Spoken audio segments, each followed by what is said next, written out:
وبركاته. الحمد لله وكفى وسلام على عباده الذين اصطفى.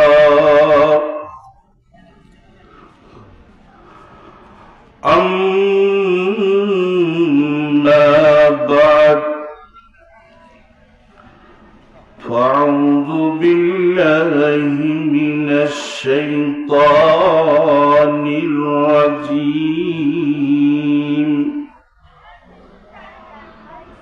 بسم الله الرحمن الرحيم.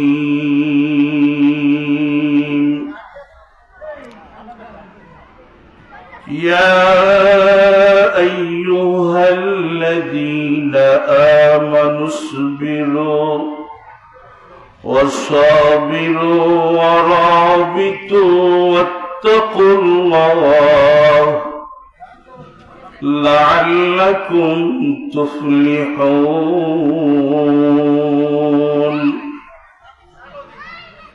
ثم قال الله تعالى واعبدوا ربك حتى يأتيك اليقين. وقال رسول الله صلى الله عليه وسلم المرء مع من أحب. سبحانك لا علم لنا إلا ما علمتنا إنك أنت العليم الحكيم. وقال شاعر العلام اگر کھاہی ہم نشینی بخدا، اگر کھاہی ہم نشینی بخدا،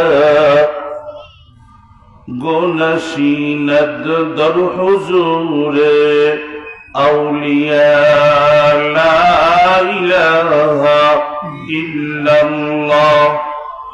সকলে জবান খুলে মুহাব্বতের সঙ্গে পড়ি লা ইলাহা ইল্লাল্লাহ, লা ইলাহা ইল্লাল্লাহ, লা ইলাহা ইল্লাল্লাহ, লা ইলাহা ইল্লাল্লাহ, لا إله إلا الله، لا إله إلا الله، لا إله إلا الله، لا إله إلا الله، لا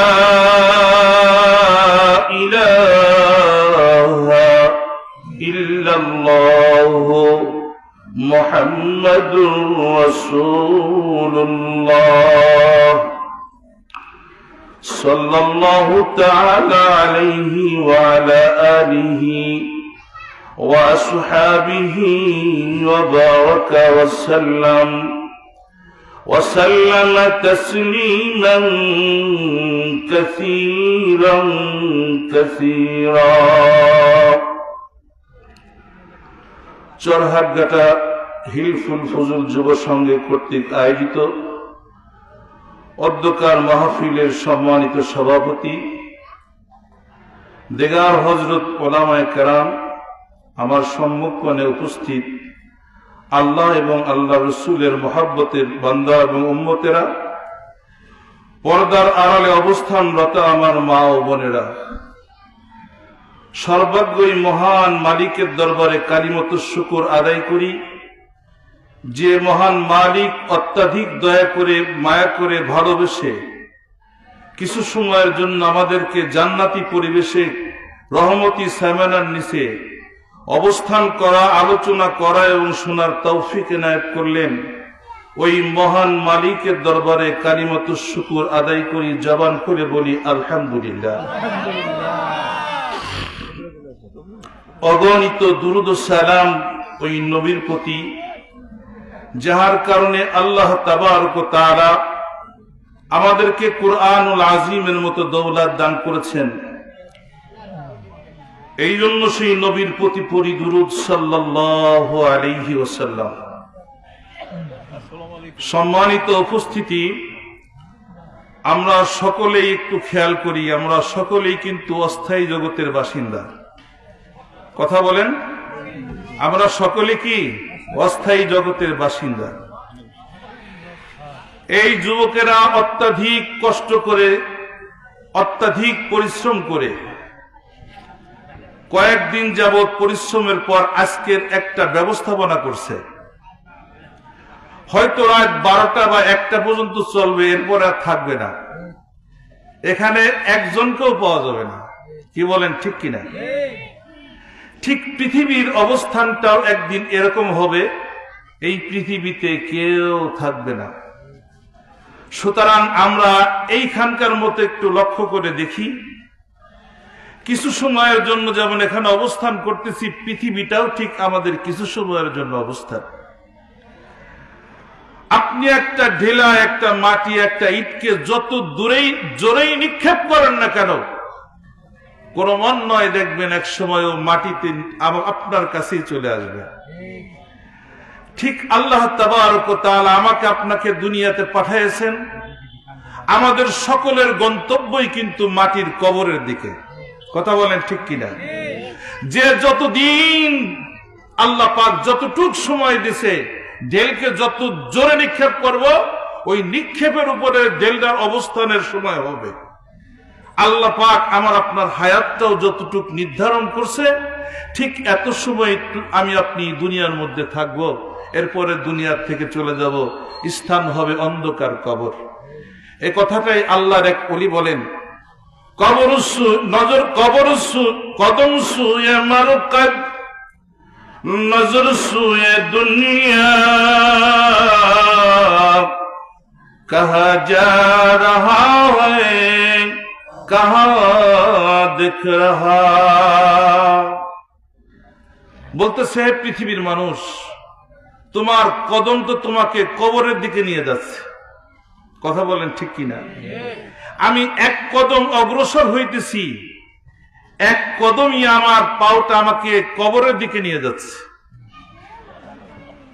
আমি বলতেছি আমি বাজারে যাচ্ছি, আমি বাজারে যাচ্ছি, ঘাটে যাচ্ছি, মসজিদে যাচ্ছি, যেখানে যাচ্ছি, আমার প্রত্যেকটা কদম আমাকে কবরের দিকে নিয়ে যাচ্ছে। কথা বলেন, ঠিক কিনা? এইটাই যে বোঝে সে হলো জ্ঞানী। বোঝে যে অল্প কথায় নাদানকে বোঝাইতে পারে কে আছে কোথায়। আমি আপনাদের সম্মুখে কালামুল্লাহ শরীফ থেকে সূরা আলে ইমরানের শেষ আয়াত এবং অন্য জায়গা থেকে কিছু অংশ তেলাওয়াত করেছি। নবী আলাইহিস সালাতু ওয়াস সালামের অগণিত হাদিস থেকে একখানা হাদিস আপনাদের সম্মুখে তেলাওয়াত করেছি। সময় অতি সংক্ষেপ, আল্লাহ পাক যদি তৌফিক এনায়েত করেন, কিছু সময়ের জন্য এই কোরআন এবং হাদিসকে সম্মুখে রেখে 2-4টে ভাঙ্গাচোরা কথা আপনাদের সম্মুখে আলোচনা করার আশা রাখি। ওমা তৌফিকি ইল্লা বিল্লাহ। আল্লাহ যেন প্রথম আমাকে আমল করার তৌফিক দেন, আমলের নিয়তে বলার তৌফিক দেন, এবং এরপরে আল্লাহ তাআলা যেন আপনাদেরকে আমলের নিয়তে শোনার তৌফিক দেন এবং আমল করার তৌফিক দেন। জোরে বলুন আমিন, আর জোরে বলুন আমিন। আসমানের নিচে জমিনের উপরে কোরআনের পরে যে কিতাবের স্থান, এই কিতাবের নাম হলো বুখারী শরীফ। এই বুখারী শরীফের মধ্যে একটা অধ্যায় আছে, বাবু ফাজাইলুল কুরআন, কোরআন শরীফের ফজিলতের অধ্যায়। এই অধ্যায়ের মধ্যে ইমাম বুখারী রহমতুল্লাহ আলাইহি যে কটা হাদিস আনছেন, এর মধ্যে একটা হাদিস আপনাদেরকে শোনাচ্ছি। ইমাম বুখারী রহমতুল্লাহ আলাইহি হুজুর সাল্লাল্লাহু আলাইহি ওয়াসাল্লামের লক্ষ লক্ষ বাণী থেকে এখানে যে হাদিসটা উল্লেখ করছেন সেটা হলো আল্লাহ নবী মুসলমানকে 4 ভাগে ভাগ করছেন। কয় ভাগ? আরো জোরে বলেন, কয় ভাগ? এক নম্বর উম্মত যারা হবে আল্লাহ রসুল বলেন তারা হলো কমলা লেবুর মতো। জোরে বলেন সুবহানাল্লাহ। আল্লাহর হাবিব বলেন আমার 1 নম্বর উম্মতের দৃষ্টান্ত হলো কমলা লেবুর মতো। সাহাবায়ে কেরাম বললেন ইয়া রাসূলুল্লাহ তারা কারা? আল্লাহ নবী বলেন যারা কোরআন শিক্ষা করে এবং কোরআনের উপর আমল করে। আল্লাহ নবী বলেন কাতুরাজ্জি, তুরাজ্জুল শব্দের অর্থ হলো কমলা লেবু। আল্লাহ নবী ব্যাখ্যা দেন রিহুহা তাইয়িবুন ওয়া তামুহা তাইয়িবুন, কমলা লেবু খাইতেও মজা, ঘ্রাণটাও বড় মনোমুগ্ধকর। জোরে বলেন সুবহানাল্লাহ। তাহলে রাসূলের 1 নম্বর খাঁটি উম্মত হইতে হলে কয়টা জিনিস করতে হবে বলেন তো দেখি? এখানে কয়টার কথা বললো? 1 নম্বর কোরআন শিক্ষা করা এবং কোরআনের উপর আমল করা। এটা রাসূলের কয় নম্বর উম্মত? 1 নম্বর। জোরে বলেন 1 নম্বর উম্মত। তাহলে আমাদের এটা দরকার কিনা 1 নম্বর হইতে হলে? আমরা দুনিয়াতে সকলেই কিন্তু 1 নম্বর খুঁজি, পিওরটা খুঁজি, 2 নম্বরটা কেউ চাই না। কথা বলেন ঠিক কিনা? কিন্তু আখিরাতের ব্যাপারে কথা বলেন বুঝাও বুঝি না, শয়তানে জাল ফেলাই দেয়। কথা বলেন ঠিক কিনা? তাহলে বলে আমরা কোরআন পড়া জানি না, সূরা ফাতিহা আমরা জানি না। কথা বলেন সূরা ইখলাস আমরা জানি না, সূরা নাস আমরা জানি না, সূরা ফালাক আমরা জানি না। এটাও তো কোরআন। এটা কি কোরআনের বাইরে? এগুলো পড়বো, বাদ বাকি শিখার জন্য চেষ্টা করব। তাহলে রাসূলের 1 নম্বর উম্মতের দৃষ্টান্ত রাসূল দিলেন কি? কমলা লেবু। কার মতো? কমলা লেবুর মতো। কারা? যারা কোরআন শেখে এবং আমল করে। কোরআন শেখে এবং আমল করে। আল্লাহ নবী বলেন আমার 2 নম্বর উম্মতের দৃষ্টান্ত হলো কাত্তামিরত, খেজুরের মতো। কিসের মতো? আল্লাহ নবী সাহাবায়ে কেরাম প্রশ্ন করেন ইয়া রাসূলুল্লাহ আপনার কোন উম্মত খেজুরের মতো? আল্লাহ নবী বলেন আমার ওই সমস্ত উম্মত যারা কোরআন পড়া জানে না, শুনিয়া শুনিয়া আমল করে। আছে কিনা? আরো জোরে বলেন। কোরআন পড়া জানে না কিন্তু শুনিয়া শুনিয়া। আল্লাহ নবী খেজুরের ব্যাখ্যা দেন তামুহা তাইয়িবুন ওয়ালা রিহালাহা, খেজুর খাইতে মজা কিন্তু কোনো ঘেরান নাই। আছে? কয় নম্বর দৃষ্টান্ত? 1 নম্বর কারা? যারা জানে এবং মানে। বলেন যারা জানে এবং 2 নম্বর কারা? যারা জানে এবং শোনে এবং মানে। শোনে এবং মানে। আল্লাহ নবী বলেন আমার 3 নম্বর উম্মত হলো যারা জানে মানে না। জানে মানে না। আল্লাহ রাসূল বলেন কারিহ, রাইহান, ওরা হলো ফুলের মতো, কাগজের ফুল। কিছু লোক আছে না কোরআন পড়া জানে কিন্তু কি করে না? আমল করে না। আল্লাহ রাসূল বলেন এরা হলো কাগজের ফুলের মতো, দেখতে ফুলের মতো কিন্তু ঘ্রাণ নাই, স্বাদও নাই। কথা বলেন ঠিক কিনা? আল্লাহ নবী বলেন হাদিসের মধ্যে নবী বলেন এরা হলো মুনাফিক। এরা কারা? যারা জানে মানে না, ওরা মুনাফিক। আল্লাহ রাসূল বলেন আমার উম্মতের মধ্যে আরেক দল, ওরা জানেও না মানেও না, কাল হানজালা। এরা হলো মাকাল ফলের মতো। কার? কিসের মতো? আমরা রাখাল ফল বলি না, ওই যে পটলের মতো। কলা গাছ, খেজুর গাছ বিভিন্ন জায়গায় পরগাছা হিসেবে হয়, দেখতে বড় খুব সুন্দর চমৎকার, ভিতরে কি? আল্লাহ রাসূল নিজেই ব্যাখ্যা দেন রিহুহা খবিসুন ওয়া তামুহা খবিসুন, ওইটার ঘ্রাণও দুর্গন্ধময়, ভিতরেও দুর্গন্ধময়, স্বাদও দুর্গন্ধ, তিক্ত। কথা বলেন ঠিক কিনা? আল্লাহ রাসূল কয় প্রকার দৃষ্টান্ত দিলেন। এখন আমি আপনাকে মিলাই নেই এই প্রেসক্রিপশনের সাথে আমার জিন্দেগির কতটুকু মিল আছে। আমি কথাটা বুঝাইতে পারছি? বুঝে যে অল্প কথায় নাদানকে বুঝাইতে পারে কে আছে কোথায়। তাহলে আমার এই কথাটা রাসূলের হাদিসের সাথে আপনারা একটু মিলিয়ে নেন যে এই 4 প্রকারের মধ্যে আমি কোন প্রকার। আমি যেই প্রকারে আছি যদি রাকাল ফলের মতো হই, তওবা করে আমাকে কমস কম খেজুরের মতো হইতে হবে। কথা বলেন ঠিক কিনা? আর যদি খেজুরের মতো হয়ে থাকি তাহলে তওবা ইস্তেগফার করে কান্না রোনাজারি করে আমাকে কমলা লেবুর রূপ ধারণ করতে হবে। কথা বলেন ঠিক কিনা? সম্মানিত উপস্থিতি, আসুন আমি যে কালামুল্লাহ শরীফ থেকে 2 জায়গা তেলাওয়াত করেছি, এই কালামুল্লাহ শরীফকে সামনে রেখে কথা বলার আশা রাখি। ওমা তৌফিকি ইল্লা বিল্লাহ। আমি যে হাদিস খানা পড়েছি, আমাদের দেশে কিছু প্রবাদ বাক্য আছে, কিছু কিছু প্রবাদ বাক্য আছে হুবাহু হাদিসের সাথে কোরআনের সাথে মিলে যায়, আর কিছু কিছু প্রবাদ বাক্য আছে যেগুলোর মধ্যে শিরকের দুর্গন্ধ, যেগুলোর মধ্যে কুফরির দুর্গন্ধ পাওয়া যায়। তা আমি যে হাদিসটা পড়েছি, এই হাদিসের সাথে আমাদের প্রবাদ বাক্য কিছুটা পরিপূর্ণটাই মিল। আমাদের দেশে একটা প্রবাদ বাক্য আছে, সৎসঙ্গে স্বর্গে বাস, অসৎ সঙ্গে। এই হাদিসের অর্থ এটাই। আরেকটা প্রবাদ বাক্য আছে, যার সাথে যার মহব্বত তার সাথে তার কিয়ামত। আল্লাহ রাসূল বলেন, আল মারউ মাআ মান আহাব্বা, যে যাকে মহব্বত করবে, যেই ব্যক্তি যাকে মহব্বত করবে সেই ব্যক্তি তার সঙ্গী হবে। আমার মহব্বত যদি মসজিদের সঙ্গে থাকে, আমার মহব্বত যদি ওয়াজের সঙ্গে থাকে, আমার মহব্বত যদি নামাজের সঙ্গে থাকে, আমার মহব্বত যদি নেককার ব্যক্তির সাথে থাকে, আমার মহব্বত যদি উলামায়ে কেরামের সাথে থাকে, কিয়ামতের ময়দানে মুসিবতের দিন আল্লাহ রাব্বুল আলামিন ওই দলের সঙ্গী করে, ওই লোকের সঙ্গী করে আমাকে উঠাবে। জোরে বলেন সুবহানাল্লাহ, আর জোরে বলেন সুবহানাল্লাহ।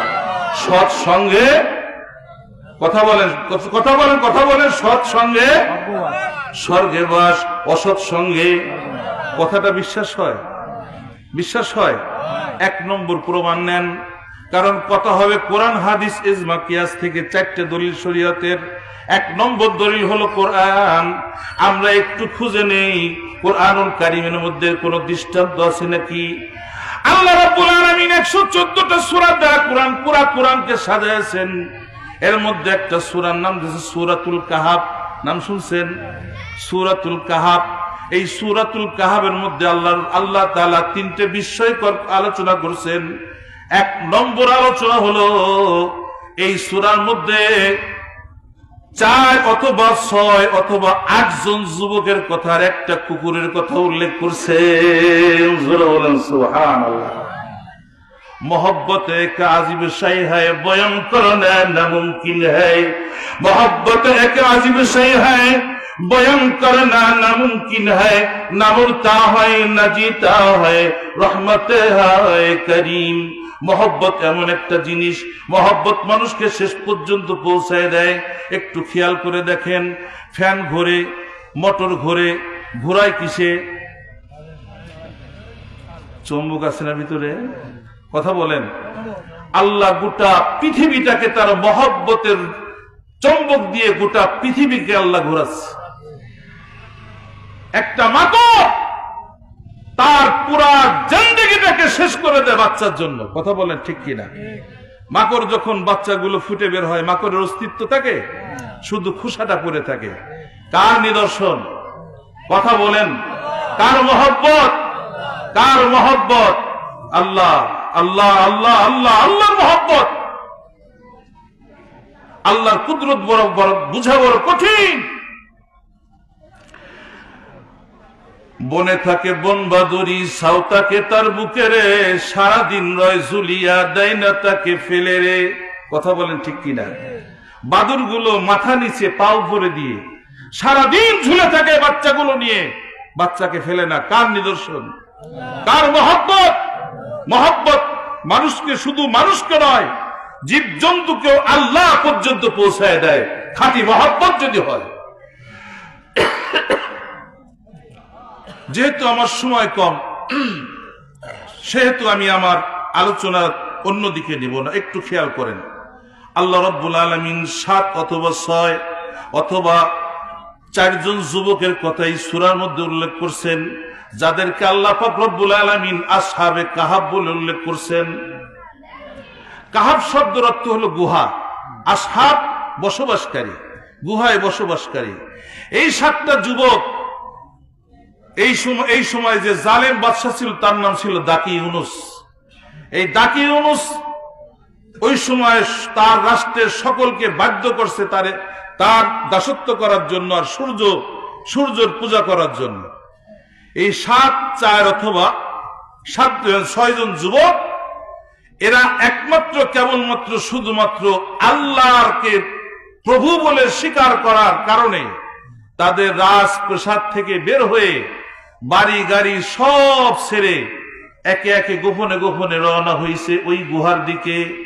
আমরা এর পূজা করব না, প্রয়োজনে জিন্দেগিটাও গুহার মধ্যে কাটাইব, সেইখানেই শেষ করে দেব, আর কোনদিন সেখান থেকে বের হব না। আল্লাহর ভয়ে যুবকেরা রাজপ্রাসাদ থেকে বের হয়ে চলে গেছেন ওই দাকি ইউনুসের গোষ্ঠীর লোক, বংশের লোক। এই 4-6 অথবা 7 জন যুবক যখন লোকালয় থেকে পাহাড়ের দিকে রওনা করছে, পিছু পিছু রওনা হয়েছে একটা কুকুর।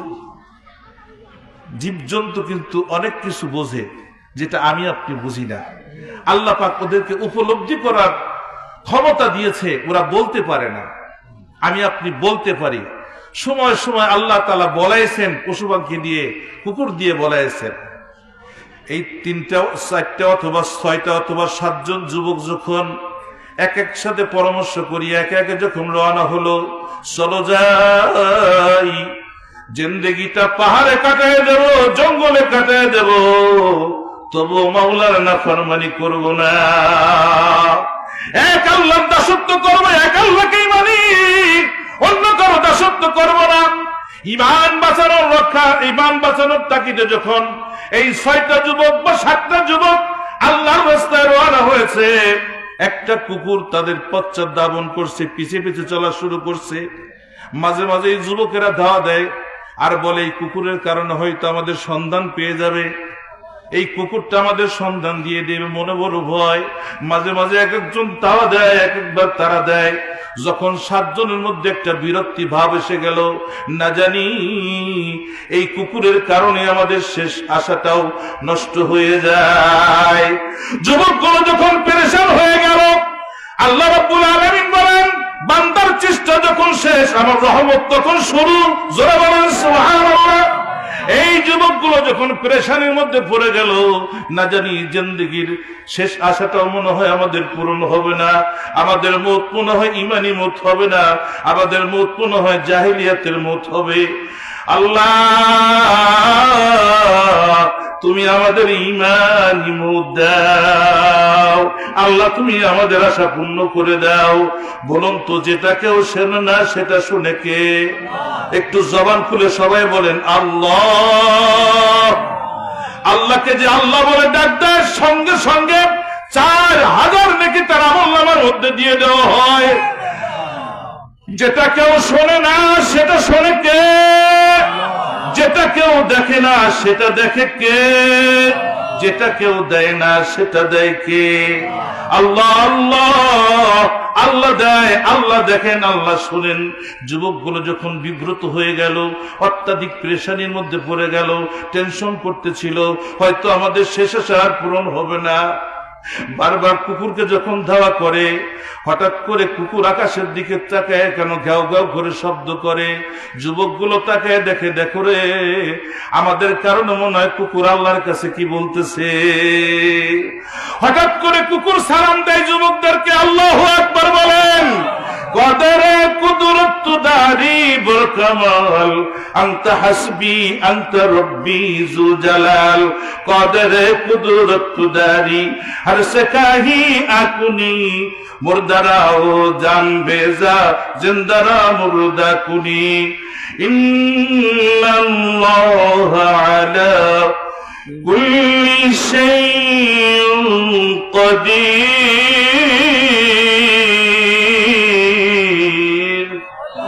সব ক্ষমতার মালিক কে? আরো জোরে বলেন কে? আল্লাহ। আল্লাহ সব ক্ষমতার মালিক আল্লাহ। কুকুর যুবকদেরকে সালাম দিয়ে বলেন, কুকুর যুবকদেরকে সালাম দিয়ে বলেন, ও আল্লাহর ওলি, ও আল্লাহর ওলিরা শুনে নাও, তোমরাও যাকে পেতে চাও আমিও তারকে পেতে চাই। যুবকেরা হতভম্ব হয়ে গেছে, রে কুকুর কথা বলে, ব্যাপার কি? আশ্চর্য বিষয় না? আল্লাহু আকবার। সৎসঙ্গের স্বর্গে বাস, অসৎ সঙ্গের সর্বনাশ। যার সাথে যার মহব্বত, তার সাথে তার কিয়ামত। কুকুর ডাক দিয়ে বলে, যখন তোমরা এক এক করে তোমরা জড়ো হতেছিলা, আল্লাহ রাব্বুল আলামিন আমাদেরকে বোঝার অনেক তৌফিক দেয়। জোরে বলেন সুবহানাল্লাহ। এই কয়েকদিন আগে আমি নাবারণ, এই সাতক্ষীরা নাবারণ রাসেল স্টেডিয়াম মাঠে মাহফিল করলাম। এক অন্ধ, আমি খানা খাইতে বসি, অন্ধ খোঁজ করতে করতে আসছে আমার কাছে। আসে বলতেছে, হুজুর, আসে হাত ধরে, মানে আমার পাশে বসে আমার বাউ হাত ধরে কান্দে দিচ্ছে। বলতে, হুজুর আমি অনেক কষ্ট করে আপনার কাছে আসছি। আমি বললাম, কি ব্যাপার? আমি বললাম, একটা প্লেট দাও, আমার সাথে খানা খাবো। হুজুর না, আমি খানা খাবো না, আপনার সাথে মুসাফা করতে আসছি। বলতেছে, হুজুর, কথা শুরু করলো। আমি বললাম, ওনাকে একটা প্লেট দেন, খানা খাক। হুজুর আমার বয়স 49 বছর, আজ পর্যন্ত কোনো স্বপ্ন দেখলাম না। কথাটা বুঝছেন? এখানে কি কেউ আছেন যে কোনোদিন কেউ স্বপ্নে দেখেন নাই? হ্যাঁ,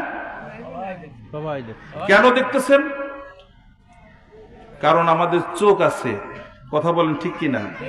এক একটা চোখের মধ্যে 13 লক্ষ ক্যামেরা সেট করা আছে। কত লক্ষ? 2 চোখের মধ্যে 26 লক্ষ ক্যামেরা। একটু খেয়াল করে দেখছেন? আমাদের স্ত্রী, আমাদের মেয়ে, আমাদের বউ, আমাদের মেয়েকে নিয়ে যাই হসপিটালে আলট্রা করার জন্য। কথা বলেন ঠিক কিনা? কিন্তু কত বড় একটা আলট্রার মেশিন আমার আপনার চোখের মধ্যে আল্লাহ সেট করে দিয়েছে। গাবি দেখলেই বুঝতে পারি মনে হয় বাচ্চা আছে পেটে। কথা বলেন ঠিক কিনা? আল্লাহু আকবার বলেন না? অন্ধ বলেন, হুজুর আমি আজ পর্যন্ত একটা স্বপ্ন দেখলাম না, কারণ আল্লাহ আমাকে অন্ধ বানাইছে। আল্লাহু আকবার। ওরা কিন্তু সব বোঝে, কিন্তু দেখে না। কথা বলেন ঠিক কিনা? যার যেটা নাই তার মনে সেই ব্যথা। কথা বলেন ঠিক কিনা?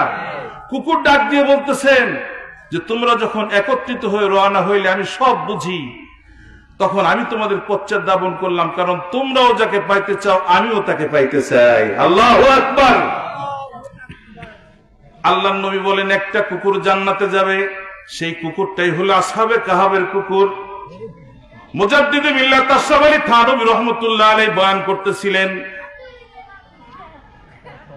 মুজাদ্দিদে মিল্লাত শাহ আশরাফ আলী থানভী রাহমাতুল্লাহ আলাইহি বয়ান করতেছিলেন, একটা মাত্র কুকুর জান্নাতের মধ্যে যাবে, সেই কুকুরটা হলো আসহাবে কাহাবের কুকুর। এক বিরুদ্ধ দাঁড়ায় বলেন, হুজুর, কুকুর এমন একটা প্রাণী, যেই প্রাণী বাড়িতে, যেই ঘরে থাকে সেই ঘরে রহমতের ফেরেশতা আসে না। যেই কুকুরের সঙ্গে স্পর্শ লাগলে কাপড়ের নামাজ হয় না। যেই কুকুরের লালা লাগলে 7 বার মাটি দিয়ে না ধুলে পরিষ্কার হয় না। এমন একটা কুকুর জান্নাতে কেন যাবে? আশরাফ আলী থানভী রাহমাতুল্লাহ আলাইহি বলেন, শোনো, মহব্বত মানুষকে এমন করে, জীবজন্তুকে এমন করে, মহব্বত যদি প্রকৃতই সত্য হয়, একমাত্র কেবলমাত্র শুধুমাত্র আল্লাহর জন্য হয়। এই মহব্বতের শেষ গন্তব্য আল্লাহর সন্তুষ্টির স্থান জান্নাত পর্যন্ত নিয়ে যায়। এই কুকুর নিয়ত করেছিল, এই 7 জন লোক যখন জঙ্গলের মধ্যে ঘুমাবে আমি তাদেরকে পাহারা দেব। আল্লাহু আকবার বলেন। কি নিয়ত করেছিল? আমি এদেরকে পাহারা দেব, যেন এদেরকে কেউ আক্রমণ না করতে পারে, ডিস্টার্ব না করতে পারে। আল্লাহ, আমি তোমার বান্দাদের খেদমত করতে চাই, তুমি আমাকে কবুল করো। এই ছিল কার নিয়ত? জোরে বলেন, কার নিয়ত? কুকুরের নিয়ত কি ছিল? আল্লাহর বান্দাদের খেদমত করবে। আল্লাহ রাব্বুল আলামিন কুকুরের ফরিয়াদ কবুল করছেন। কবুল করে কুকুরকে এদের খেদমতের জন্য লাগাইছেন। আল্লাহ রাব্বুল আলামিন কুকুরের কাইফিয়তটা কোরআনুল কারীমের মধ্যে বর্ণনা করছেন। কত কত মহব্বত, কত ভালোবাসা কুকুর আল্লাহ অর্জন করছেন। আল্লাহ রাব্বুল আলামিন বলেন, কালবুহুম বাসিতুন যিরাইহি বিল ওয়াসিদ। কোরআনুল কারীমের মধ্যে আল্লাহ কুকুরের কথা উল্লেখ করে বলেন, 7 জন যুবক যখন কুকুরকে সঙ্গে করে নিয়ে গুহার মধ্যে যে অবস্থান করলো, যুবকগুলো যখন গুহার মধ্যে ঢুকে গেল, কুকুরটা তখন বিভীষিকাময় কঠিন আকৃতির সুরত নিয়ে 2 পাওটা সরাই দিয়ে গুহার মুখে বসে রইল। আল্লাহ রাব্বুল আলামিন এই বসাটাকে এত পছন্দ করছেন, নবীর উপর জিবরাইলকে দিয়ে ওহী করছেন, কোরআনের মধ্যে স্থান দিয়েছেন। কিয়ামত পর্যন্ত মানুষ আসবে আর পড়বে, এখান থেকে শিক্ষা গ্রহণ করবে যে আল্লাহওয়ালাকে মহব্বত করলে আল্লাহর প্রিয় হওয়া যায়। যার সাথে যার মহব্বত তার সাথে তার কিয়ামত।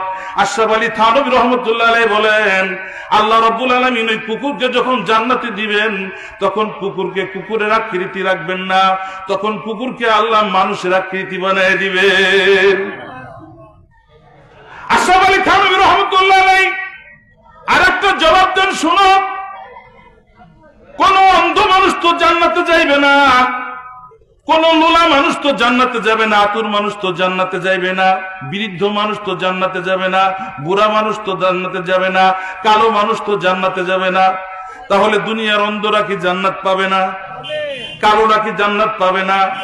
আল্লাহ রাব্বুল আলামিন সকলকে নতুন আকৃতি দিয়ে, ইউসুফের মতো চেহারা দিয়ে, পুরুষ হইলে ইউসুফের মতো যাইতে পারবো না। তাহলে আমার সঙ্গীটা কি হওয়া দরকার? সৎ হওয়া দরকার। আর এই সৎ হওয়ার জন্য আল্লাহ পাক বলেন, ইয়া আইয়ুহাল্লাযীনা আমানুত্তাকুল্লাহ ওয়া কুনু মা'আস সাদিকিন। মা'আস সাদিকিন, সাদিক শব্দটার অর্থটা আমি 17টা তাফসীরের অর্থ একত্রিত করে দেখলাম। সাদিক শব্দের অর্থটা সবাই মিলে যে নির্দেশটা বের করছেন সেটা হলো আল্লাহওয়ালা। আল্লাহ রাব্বুল আলামিন বলেন, ইয়া আইয়ুহাল্লাযীনা আমানু, হে আমার ঈমানদার বান্দাগণ, যারা আমি আল্লাহকে রব বলে বিশ্বাস করো, আমি আল্লাহকে রব বলে মানো, আমার বিধানকে যারা মানো, আমার রাসূলকে যারা মানো, তারা শুনে নাও, ইত্তাকুল্লাহ, আমি আল্লাহকে ভয় করো। জোরে বলুন সুবহানাল্লাহ। কাকে ভয় করতে হবে? আরো জোরে বলেন, কাকে ভয় করতে হবে? যার দিলে থাকবে মাওলার ভয়, সদা থাকে ভাই গো নিরালায়, আর নিদ্রা লাগে না ভালো, ভালো লাগে ইল্লাল্লাহ, লা ইলাহা ইল্লাল্লাহ, লা ইলাহা ইল্লাল্লাহ। আল্লাহ রাব্বুল আলামিন, আল্লাহ রাব্বুল আলামিন এই লোকগুলোকে যারা কানা আতুর লেংরা, এদেরকে যুবকের ইউসুফের চেহারা দিয়ে যুবক বানায় জান্নাতে দেবে। মহব্বত কি করতে পারে একটু খেয়াল করে দেখেন। রব্বুল আলামিন ডাক দিয়ে বলেন, ইয়া আইয়ুহাল্লাযীনা আমানুত্তাকুল্লাহ, হে আমার ঈমানদার বান্দাগণ, যারা আমার প্রতি ঈমান আনছো, আমাকে বিশ্বাস করছো, ইত্তাকুল্লাহ, আমাকে ভয় করো, ওয়া কুনু মা'আস সাদিকিন, এবং তোমরা আল্লাহওয়ালাদের সঙ্গী হয়ে যাও। কার সঙ্গী? আল্লাহওয়ালাদের সঙ্গী হইতে হবে। আতরওয়ালা দোকানের পাশ দিয়ে গেলে আতরের ঘিরান কাছে গায়ে লাগে, নাকে আসে, কথা বলেন ঠিক কিনা? আল্লাহওয়ালাকে পাইতে হলে কোথায় যাইতে হবে? আল্লাহওয়ালার ঠিকানা হলো আল্লাহর ঘরে, কথা বলেন ঠিক কিনা? আল্লাহওয়ালার ঠিকানা কোথায় হবে? কি নিয়ে যাওয়া যাবে না? গুনাহ নিয়ে যাওয়া যাবে না, গুনাহ মুক্ত জিন্দেগি করতে হবে।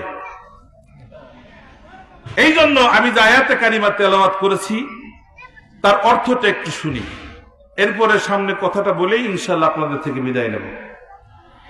3টে কাজ যদি আমরা করি আমরা অবশ্যই আল্লাহর জান্নাতে যাব। কয়টা কাজ? আরো জোরে বলেন। এটা আমার কথা না, আল্লাহ রাসূলের পবিত্র জবানের ঘোষণা। আল্লাহ রাসূল সাল্লাল্লাহু আলাইহি ওয়াসাল্লাম দারুন নদওয়ার মধ্যে বসে আছেন। এমন সময় রাসূলের একজন প্রাণপ্রিয় সাহাবী হযরত আবু সাঈদ খুদরি রাদিয়াল্লাহু তাআলা আনহু রাসূলের সম্মুখে আসতেন।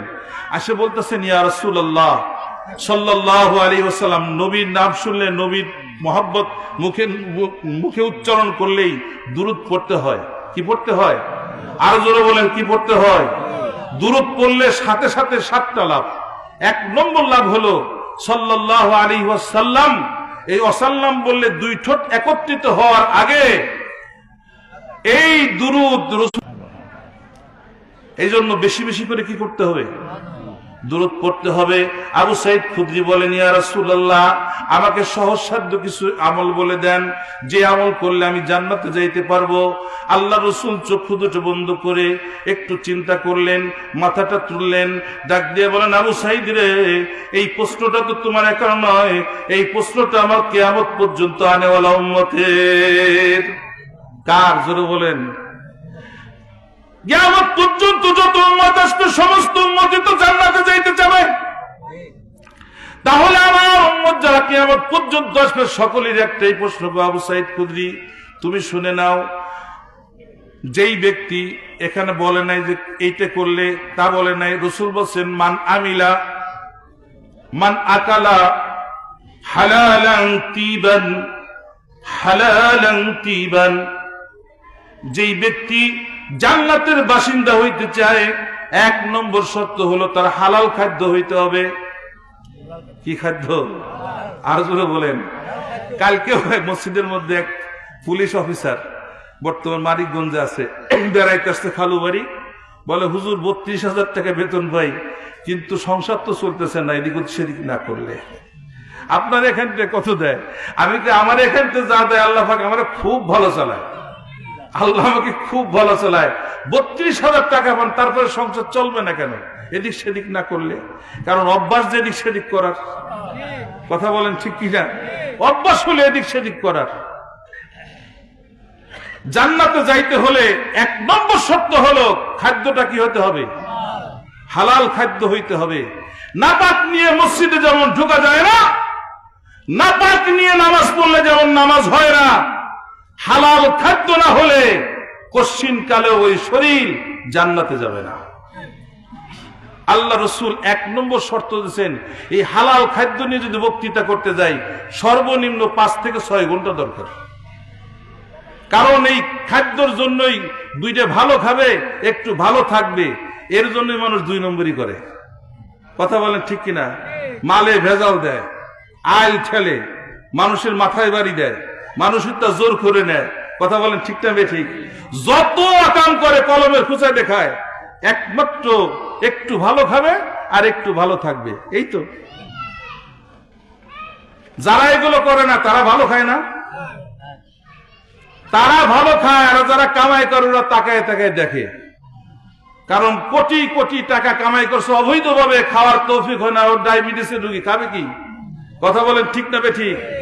আর যে কুড়েল মারে, মাঠে কাজ করে কুদাল মারে, ও তো যা দেন তাই চষে ফেলে রাইস মিলের মতো। কথা বলেন ঠিক না বেঠিক? ও খায় আর তাকায় দেখে। সিরাজগঞ্জ মাহফিলে গেছি, হাজী সত্তার সাহেব ওনার 7 ভাই, বিশাল তাঁত ঘর, ওনাদের বিশাল তাঁত ঘর। তো সকালবেলা নাস্তা করতেছি, হাজী আব্দুল সত্তার সাহেব আলেমদেরকে বহুত মহব্বত করে, ভালোবাসে। তো আমরা 4 জন মেহমান, আর উনি আর ওনার 3 ছেলে নাস্তা করতেছি। সকাল 9টা 9:30 হবে। তো এক লোক, ওই ওনার বাড়ি খড়ি ফাটতেছে, খড়ি। তো ওই লোকটা খড়ির ফাড়ি ঘুমায় পড়ছে, চলা ফাটতে ফাটতে ওর পরে ঘুমায় পড়ছে। এখন হাজী আব্দুল সত্তার সাহেব বলতে, হুজুর দেখেন এত আরাম এসে ঘুমাই, ঘুমের বড়ি খাই, তাও ঘুমায় না, আর ওই দেখেন কি ঘুমাচ্ছে। লোকটা কি আফসোস করতেছে কিনা? কথা বলেন, আফসোস করতেছে কিনা? কোটি কোটি টাকার মালিক, কোটি কোটি টাকার মালিক, আল্লাহু আকবার, অথচ খাইতে পারে না, ঘুমাইতে পারে না। এটা কি শান্তি না অশান্তি? এটা তো দুনিয়ার সাময়িক অশান্তি। আর মৃত্যুর পর এই জন্য 1 নম্বর শর্ত কি? জোরে বলেন। হালাল খাদ্য খাইতে হবে। আল্লাহ রাসূল বলেন, যেই শরীরের মধ্যে হারাম ঢুকছে ওই শরীর আল্লাহর জান্নাতে যাবে না। 1 নম্বর। 2 নম্বর শর্ত, আল্লাহ রাসূল বলেন, ওয়া আমিলা বিসুন্নতিন, আমার সুন্নত অনুসরণ না করা পর্যন্ত কেউ জান্নাতে যাইতে পারবে না। রাসূলের সুন্নত থাকতে হবে 3.5 হাত বডি, এবং সর্বক্ষণে সব সময়ের জন্য। এটা হলো 2 নম্বর শর্ত। 1 নম্বর শর্ত কি বলেন? হালাল খাদ্য। আর জোরে বলেন, 1 নম্বর শর্ত কি? 2 নম্বর শর্ত ওয়ামিলা বিসুন্নাতিন, রাসূলের সুন্নতের অনুসরণ করতে হবে। 3 নম্বর শর্ত আল্লাহ রাসূল বলেন, এ আবু সাঈদ ইস্তাহজি আন বাওয়াইক, কাউকে কষ্ট দেওয়ার থেকে তুমি তোমাকে হেফাজত করবে, কাউকে কষ্ট দিবে না। কয় নম্বর কাজ বলেন? যদি কাউকে তুমি কষ্ট দাও, তুমি আল্লাহর জান্নাতের বাসিন্দা হইতে পারবা না, দাবিদার হইতে পারবা না। এটা হলো কয় নম্বর? 3 নম্বর। এই 3টা কাজ যেই ব্যক্তি করবে, আল্লাহ রাসূল বলেন ওই ব্যক্তি অবশ্যই জান্নাতের মালিক হবে। কারণ আমাদের প্রত্যেকের নামেই জান্নাতের বাড়ি বরাদ্দ আছে। আদম সফিউল্লাহ থেকে নিয়ে শুরু করে কিয়ামতের আগ পর্যন্ত যে প্রাণটা দুনিয়ার মধ্যে আসবে, প্রত্যেকের নামে এক একটা বাড়ি জান্নাতের মধ্যে বরাদ্দ আছে। লক্ষ লক্ষ বাড়ির মালিক হবে আমল অনুযায়ী।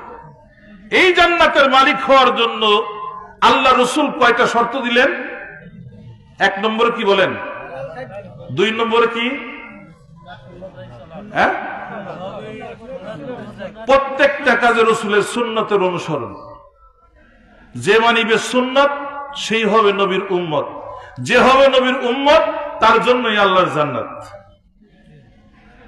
যে মানিবে রাসূলের সুন্নত সেই হবে রাসূলের উম্মত, যে হবে রাসূলের উম্মত তার জন্যই আল্লাহ।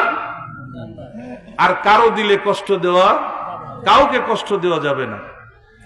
আমার কথা না মানলে যেমন আমার দিলে কষ্ট হয়, আমার বাবাকে নিয়ে গালি দিলে যেমন আমার দিলে কষ্ট হয়, আল্লাহর হক যদি আদায় না করি আল্লাহর কষ্ট হয় না? রাসূলের হক যদি আদায় না করি রাসূলের কষ্ট হয় না? 3 নম্বর শর্ত রাসূল লাগাইছেন, কাউকে কষ্ট দেওয়া যাবে না। কথাটা বুঝছেন? কথা সংক্ষেপ, বুঝতে হবে। যে ব্যক্তি আমল করবে সেই পাবে। জয় বলেন সুবহানাল্লাহ। আল্লাহ রাব্বুল আলামিন বলেন, ইয়া আইয়ুহাল্লাযীনা আমানুসবিরু ওয়া সাবিরু ওয়া রাবিতু ওয়াত্তাকুল্লাহ। প্রকৃত মুমিন যদি হইতে চাও 3টা গুণে গুণান্বিত হইতে হবে। 1 নম্বরে সবের, ধৈর্য ধারণ করতে হবে। 1 নম্বর কি? 2 নম্বর রাবিত, মুরাকাবা, প্রতিযোগিতা করতে হবে। আমানুসবিরু ওয়া সাবিরু ওয়া রাবিতু ওয়াত্তাকুল্লাহ।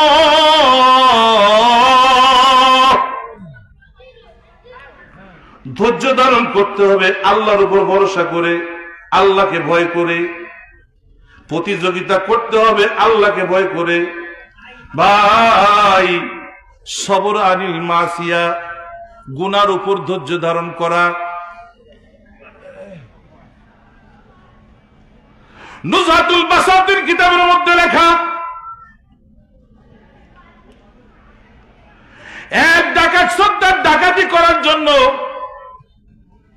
মরুভূমির মধ্যে একটা গাছের পাশে আশ্রয় নিয়েছে। বেলে বেলে জ্যোৎস্না, উপর দিয়ে কিছু উড়লে দেখা যায়, অনেকক্ষণ ধরে অবস্থানরত রয়েছে। বারবার দেখে একটা পাখি ওই গাছের কাছে আসে আর উড়ে চলে যায়। বড় একটা পাখি আসে আর যায়। আজকে কোনো ভিকটিম মিলতেছে না, কাজও শুরু হয় নাই। ডাকাতি সর্দার বারবার উপর দিকে ফলো করতেছে। হঠাৎ দেখা যাক, হঠাৎ করে দেখে আবার পাখি আসছে। পাখি এসে মুখ বাড়ায় দেয়, অজাগরটা হা করে খাবারটা খেয়ে নেয়। আবার উঠাইছে সর্দারের অর্ডার, উঠে দেখে পাখিটা আসে কি খাবার যেন মুখের মধ্যে দিয়ে আবার উড়ে চলে যায়। রিজিকের মালিক কে? ওয়া মিন দাব্বাতিন ফিল আরদি ইল্লা আলাল্লাহি রিজকুহা। সব প্রাণীকে রিজিক দেওয়ার মালিক কে? আল্লামা দামির রহমাতুল্লাহ আলাইহি, উনি ওনার কিতাব হায়াতুল হায়াওয়ানের মধ্যে লেখে, পৃথিবীর জগতে মাত্র তিনটা জীব আছে যারা খাদ্যকে সংগ্রহ করে, অন্য কোন জীব করে না। অন্য কোন জীবের খাদ্য সংগ্রহ নাই। আমার আপনার বাড়িতে যদি এক জোড়া কবুতর থাকে তার জন্য আমরা খাদ্য সংগ্রহ করি, কথা বলেন ঠিক কিনা? কত কবুতর কত ঘুঘু বনের মধ্যে থাকে, ওদের তো কোনো বাজেট নাই, ওদেরকে কে খাওয়ায়?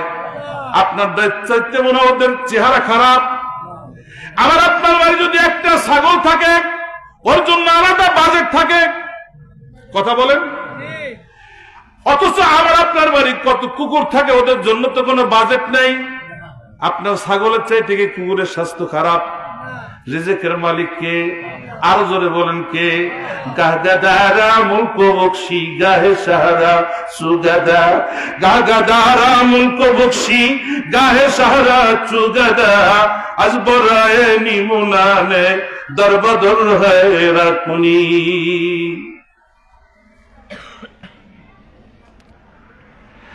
ডাকাতের সর্দার ডাক দিয়ে বলে, কি দেখলি? কয়েকটাই দেখলাম এক পাখি হা করিয়া কি খাবার জন্য দিয়ে যায়। ডাকাতের সর্দার ডাক দিয়ে বল, হায় হায়, একটা বিষাক্ত সাপকে আল্লাহ গাছের মাথায় রাখিয়া পাখির দ্বারা যদি রিজিকের ব্যবস্থা করতে পারে, আর আমরা আল্লাহর শ্রেষ্ঠ জীব আশরাফুল মাখলুকাত, আমরা কেন রিজিকের জন্য আরেকজনের উপর হামলা করব?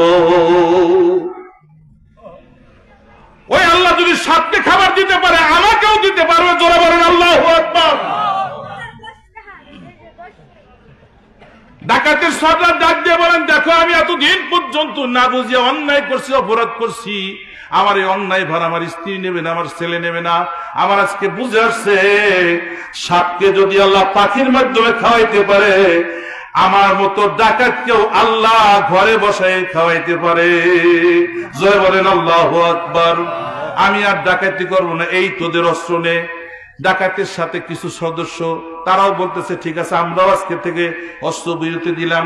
কি করা যায়? আগামীকাল সকালবেলা মসজিদে যাইয়া ইমাম সাহেবের কাছে তওবা করে আর জিন্দেগিতে কোনোদিন অন্যায় করব না। জোরে বলেন আল্লাহু আকবার। আল্লাহ তাআলার রহম নজর যার দিলেতে পড়িবে, মনের মতো তাহার দিল ভাই আস্তে আস্তে গলিবে। পরবর্তী দিন সকালবেলা ফজরের আজান যখন হয়ে গেছে, এই ডাকাত ভোর রাত্রের মধ্যে মসজিদে চলে গেছে। ইমাম সাহেব দূর থেকে তাকায় দেখে ওই ডাকাত। ইমাম সাহেব ভয় পেয়ে গেছে, না জানি কোন কারণে ডাকাত এখানে আসছে, মনে হয় আমার উপর হামলা করবে। মানুষের চেহারা হলো আয়না, কথা বলেন ঠিক কিনা? মানুষের মন কেমন মুখ দেখলেই বোঝা যায়, কথা বলেন ঠিক কিনা? মনটা ভালো না খারাপ, অসুস্থ না সুস্থ, মুখের দিক তাকালেই বোঝা যায়। আম মিষ্টি না টক, মুখের দিক তাকালেই বোঝা যায়, কথা বলেন। ডাকাত যখন ইমাম সাহেবের দিকে তাকাইছে, দেখেন ইমাম সাহেবের চেহারার মধ্যে ভীত সন্তুষ্ট মনে হচ্ছে। ডাক দিয়ে কয়, হুজুর ভয় করিয়েন না, আমি আসছি আপনার কাছে তওবা করব ফজরের নামাজ পড়ে। ইমাম সাহেব কয়, আল্লাহু আকবার। আল্লাহ তাআলার রহম নজর যার দিলেতে পড়িবে, মনের মতো তাহার দিল ভাই আস্তে আস্তে গলিবে। ফজরের নামাজের পর উপস্থিত মুসল্লির সম্মুখে ডাকাত দ্বারায় বলতেছেন, সকলেই কিন্তু আমাকে জানেন, সকলেই কিন্তু আমাকে বুঝেন। আমি আজকের থেকে তওবা করতেছি, আমি আমার জিন্দেগিতে আর কোনোদিনই অন্যায় করব না। আল্লাহর নবী বলেন, আত-তাইবু মিনাদ যামবি কামান লা যামবা লাহ। যেই ব্যক্তি বুঝিয়া শুনিয়া নিজে অপদস্থ অপমানিত নিজে হইয়া ওই অন্যায় থেকে ফিরে আসে, তওবা করে, আল্লাহর নবী বলেন আমার ওই উম্মতের জিন্দেগিতে আর গুনাহ থাকে না।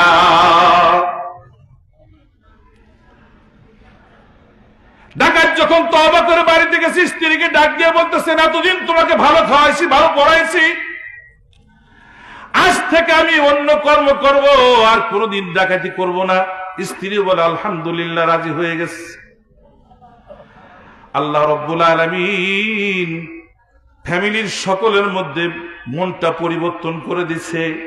বাড়িতে রয়েছে, কেউ কোনোদিন কাজের জন্য ডাকে না, কোনো কাজও সন্ধান পাইতেছে না, কাজের জন্য যায়, ভয়তে কেউ কাজের কথা ভয় পড়ে গেছে। আল্লাহর বান্দা মসজিদের কোনায় যে কান্দে কান্দে আর বলে, আল্লাহ আল্লাহ, যেই পথ থেকে আনছি ওই পথে আর নিও না। ইমাম সাহেবের কাছে বলতেছে, ইমাম সাহেব তওবা করলাম, ফিরে আসলাম, আল্লাহ নাকি রিজিকের ব্যবস্থা করে। আজ কয়েকদিন হয়ে যায় আমার বাড়িতে সমস্যা, কিন্তু আমার কোনো কাজের সন্ধান তো পাইতেছি না। ইমাম সাহেব ছিলেন তেমন শিক্ষিত না, জ্ঞান বুদ্ধিও তেমন না। ডাক দিয়ে বলেন, ভাই আপনি চিন্তা করেন না, আল্লাহ রিজিকের মালিক, এইটার উপর বিশ্বাস রাখেন, আল্লাহ আপনার রিজিকের ব্যবস্থা করবে। চলেন আমার উস্তাদের কাছে যাই। ইমাম সাহেব তার উস্তাদের কাছে নিয়ে গেছে। নেওয়ার পরে সব অবস্থান খুলে বলছেন। উস্তাদ বলতেছেন, শোনেন, আপনি কোন কোন কাজ পছন্দ করেন আমার কাছে বলেন, সব পেশার কথা লেখেন। আমি মাটি কাটতে পারি, সব কর্মের কথাই বলছে, এই কাজ পারি। এর মধ্যে ডাকাতিটাও লেখেন। ছাত্রকে লিখতে বলছে, লটারি করছে, তিনবার লটারি করছে, তিনবার ডাকাতিটা হাতে আস। কিসেরটা? ইমাম সাহেবকে খেদাই দিয়ে উনি ওই লোকটাকে বলতেছে, শোনেন, আমাকে 3 দিন সুযোগ দেন, আপনিও 3 দিনের জন্য বাড়ি চলে যান, এই টাকাগুলো নিয়ে যান, এই দিয়ে বাজারঘাট করেন। আল্লাহর বান্দা 3 দিন ইস্তেখারার নামাজ পড়ছে, আল্লাহর কাছে দোয়া করছে, আল্লাহর পক্ষ থেকে রায় পড়ছে, আল্লাহর পক্ষ থেকে রায় পাইছে। 3 দিন পর ডাকাত যখন আবার ওই হুজুরের কাছে গেছে, হুজুর ডাক দিয়ে বলতেছেন, ভাই আপনি মন খারাপ করবেন না, রিজিকের মালিক আল্লাহ। কারণ যেই পানি গরম করে নরম ডিম শক্ত করা হয়, ওই পানি গরম করে শক্ত আলু নরম করা হয়। কথা বলেন ঠিক কিনা? ওটাও পানি গরম, এটাও পানি গরম, একটা দ্বারা শক্ত করা হয়, একটা দ্বারা নরম করা হয়। কুদরতটা কার? আরো জলে বলেন, কুদরত কার? কি আমার কথাটা বুঝেন নাই? ডিম সিদ্ধ করতে হলে পানি গরম করতে হয় না? কি করা হয়? ডিম শক্ত হয় না নরম হয়? নরম ডিমকে শক্ত করা হয়। ঠিক তেমনি ভাবে শক্ত আলুকে নরম করার জন্য তো পানি গরম করা হয়। আপনি টেনশন করবেন না, চিন্তা করবেন না, আপনি যেই পেশায় ছিলেন সেই পেশায় আবার চলে যান। আল্লাহর বান্দা চোখের পানি ছাড়ে আর ক্রন্দন করে, হুজুর আমি জিন্দেগিতে তওবা করছি, এই পথে আবার কেমনে করে যাব? হুজুর বলে, শোনেন, যান যান, রিজিকের মালিক আল্লাহ, আল্লাহ ব্যবস্থা করে। জোরে বলেন সুবহানাল্লাহ।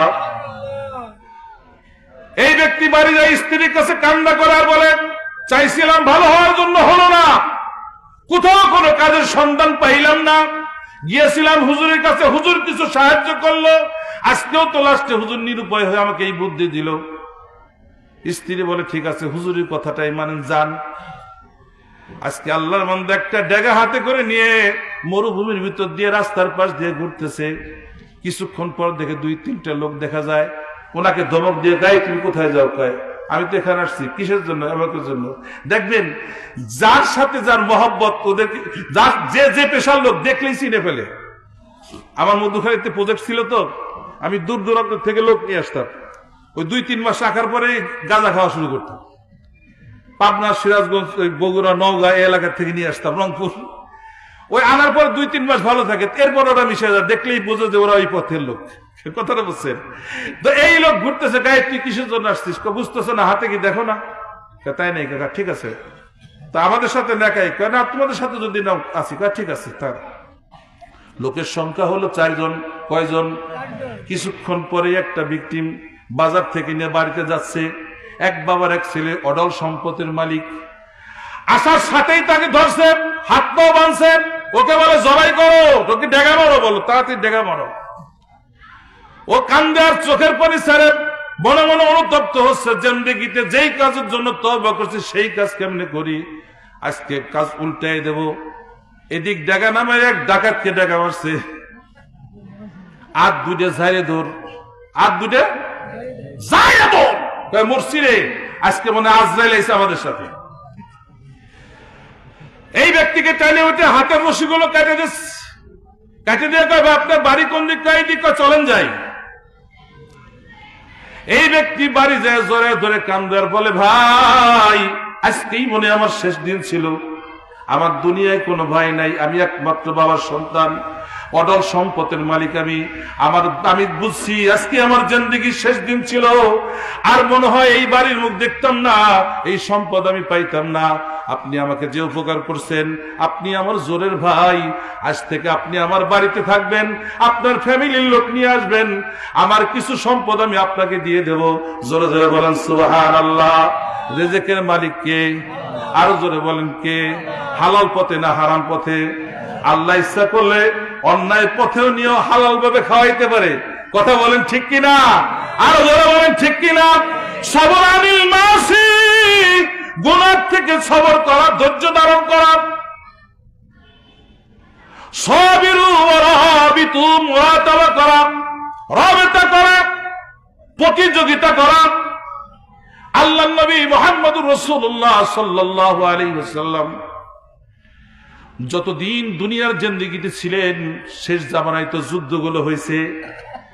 এই যুদ্ধগুলোর সময়, যুদ্ধগুলো যখন সংগঠিত হতো, রাত্রে পাহারা দেওয়ার জন্য সাথীদেরকে দাঁড়ায় দিতেন। আল্লাহ নবী ডাক দিয়ে বলতেন, একটা রাত যারা আল্লাহ রাস্তায় পাহারা দিবে, আল্লাহ রব্বুল আলামিন ওই ব্যক্তিকে জান্নাতের মেহমান বানাবে। এদেরকে বলা হতো রাবেত, এদেরকে বলা হতো রাবেত। অরাবিতু, এদেরকে রাবেত বলা হইতো।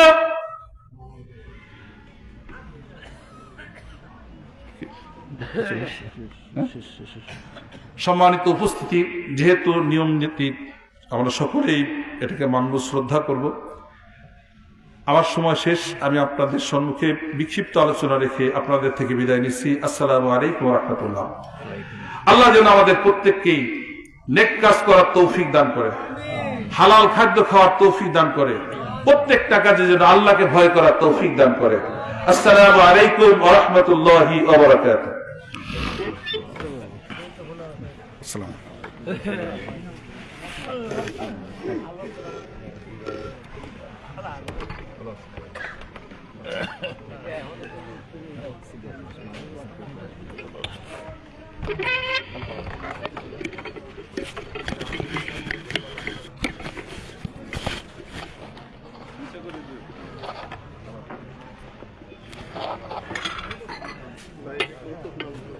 ফোন লাইভে লাগে, ফোন লাগাইছে কি লাইভে?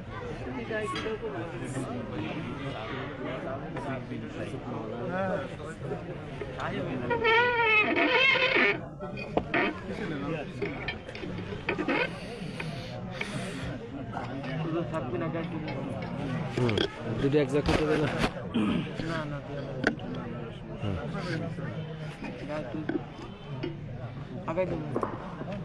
আলহামদুলিল্লাহ, থাক আগে। এতক্ষণ আমরা অত্যন্ত গুরুত্বপূর্ণ নসিহত শুনলাম।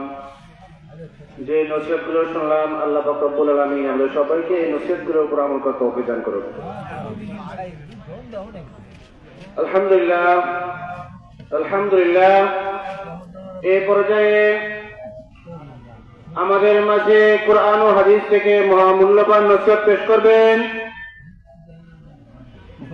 মুফাসসিরে কোরআন হযরত মাওলানা কবির বিন সাইরি, হযরত মাওলানা